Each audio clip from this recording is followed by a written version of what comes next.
Welcome to Shadow Empire Academy. Today you will learn about militia units. I think this image can quite well describe how militia units looks like. They are part of the local zone community. They use different kind of weapon, different equipment. They are irregular, but they are here to protect their land. Militia appear as units of different size and different models. This unit has a size of battalion and contains typical rifle militia, trucks, irregular artillery, and recon buggies. But this is a unit of a regiment size, so it's much bigger, and we can see here motorcycles, artillery, machine guns, also buggies.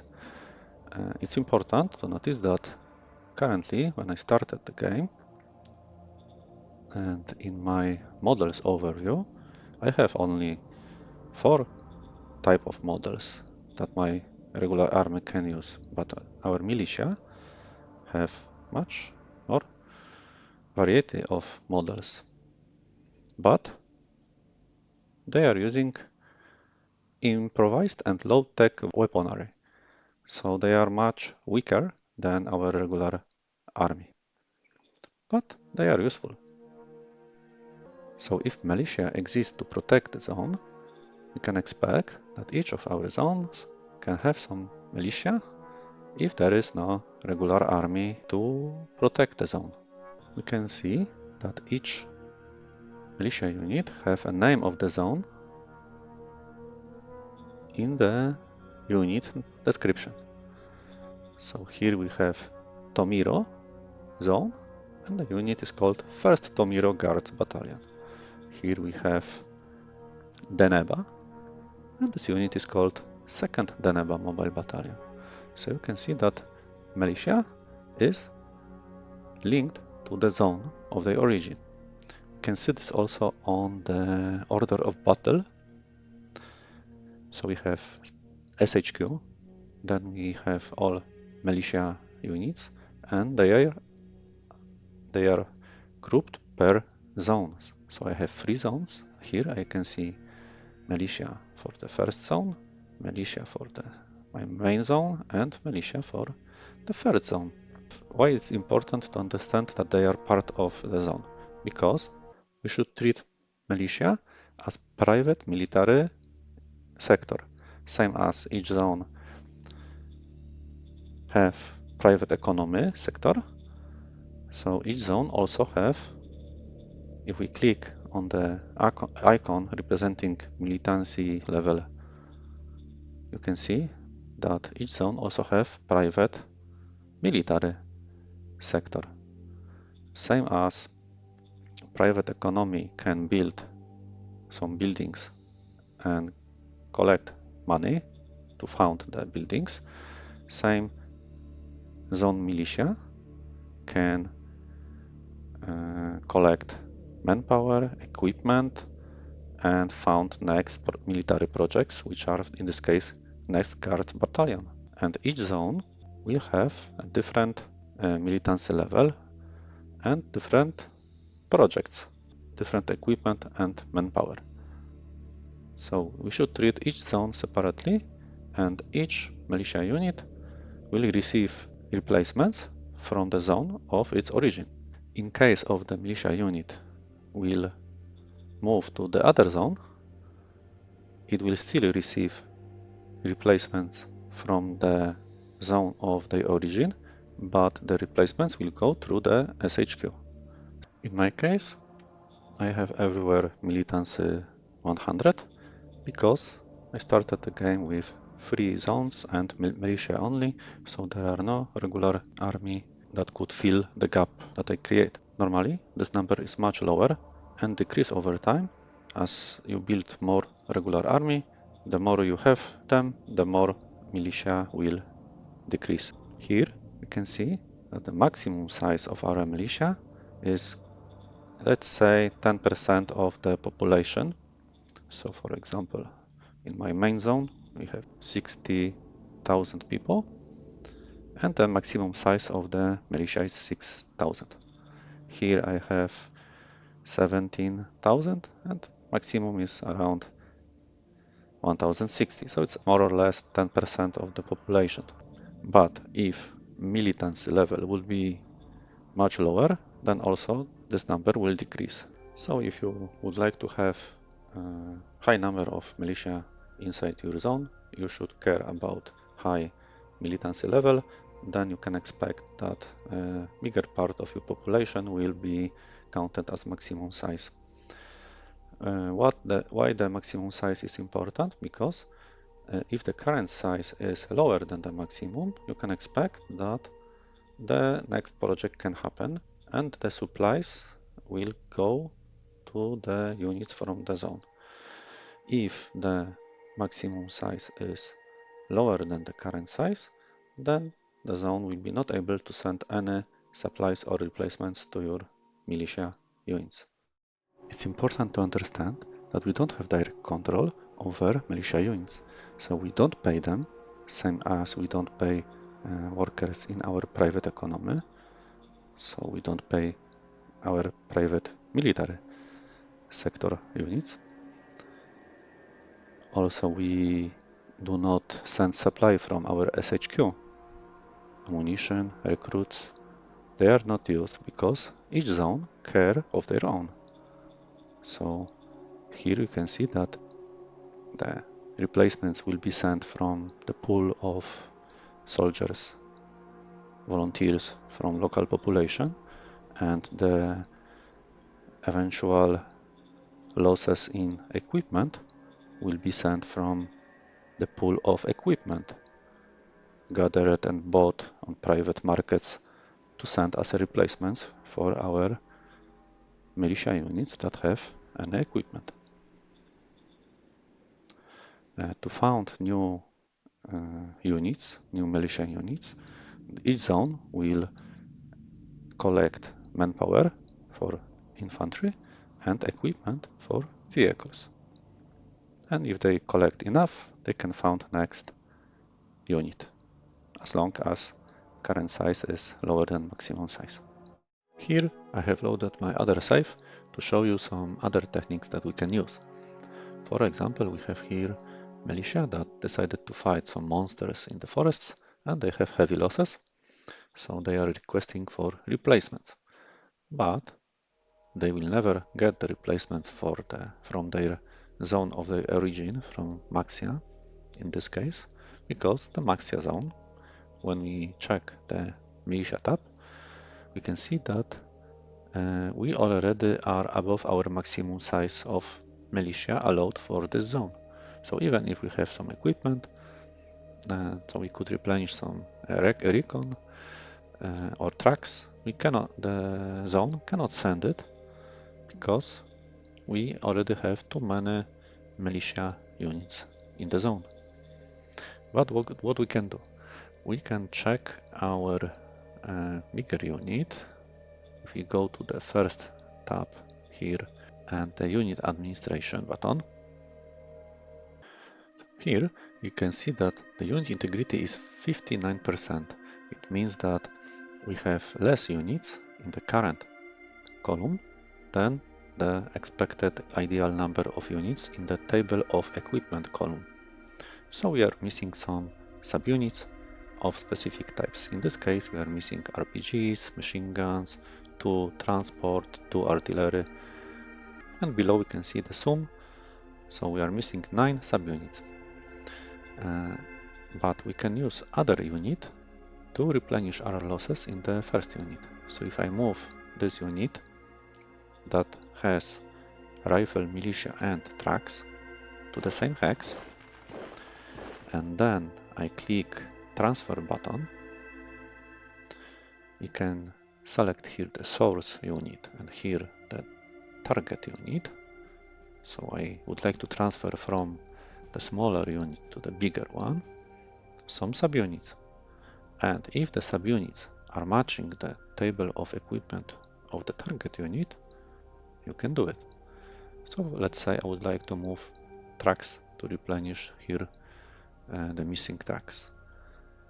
I can move 10 of them, but you see here a warning that the source unit cannot have less than 3 subunits. This is general rule in Shadow Empire. But we can move all of them, and then is no message. So as long as all subunits in the source unit are matching table of equipment of the destination unit, you can move all of them if there is available space. So let's transfer them. And now we can see that I have only one unit here, this hex, that is stronger. So we merged 2 units. So what we can do with those units? This unit is missing some infantry and RPGs and machine guns. And this unit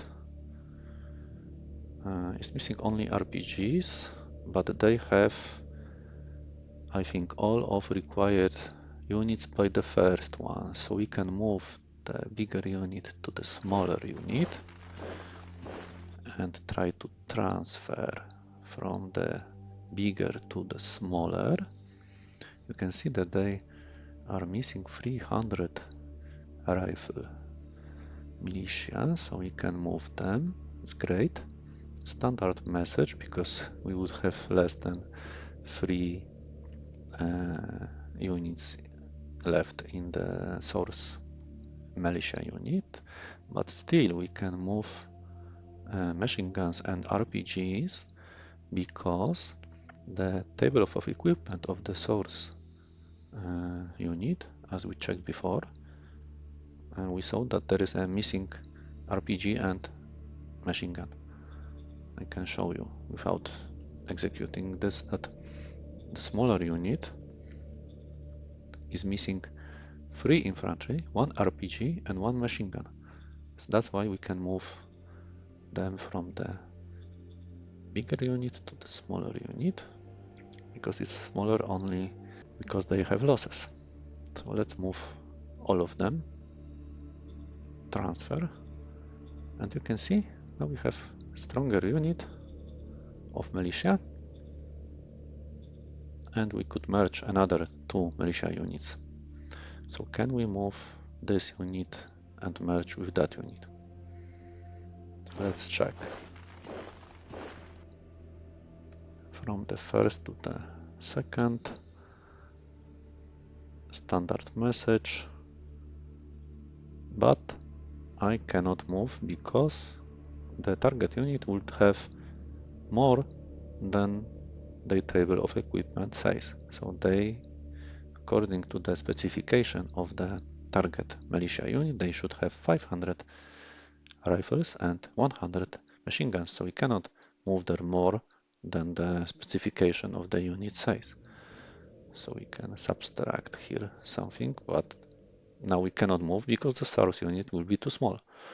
So there are some limitations, and you need to understand that the most important is avoid having less than 3 subunits in the source unit, and to move units only if they match table of equipment of the target unit, and to not cross the number of subunits that we can see in this column, the table of equipment. Okay, but as you can see, those units are using the old equipment. They are rifles, RPGs, militia, and so on. But here I have new militia unit that have models similar to my regular army models. So guards and guards 2, as you can check in the models overview, are models that I am using in my regular army. So you can see that after some time, I am in turn 59, Militia can reuse some older models from your regular army models. They are 6 years behind your regular army models, so it means 30 turns behind. It means that the guards and guards 2 models were designed more than 30 turns from now. So what does it mean? It means that this unit, when it will be moved to the same hex when I have my SHQ, and in this SHQ I have some units in reserve. I can also transfer the units from SHQ to my militia, and using my standard models I can replenish losses in my militia unit. Of course, I cannot exceed the table of equipment, so I can move 500 soldiers from SHQ that they were hired as standard replacement troops, and I can move them to the militia.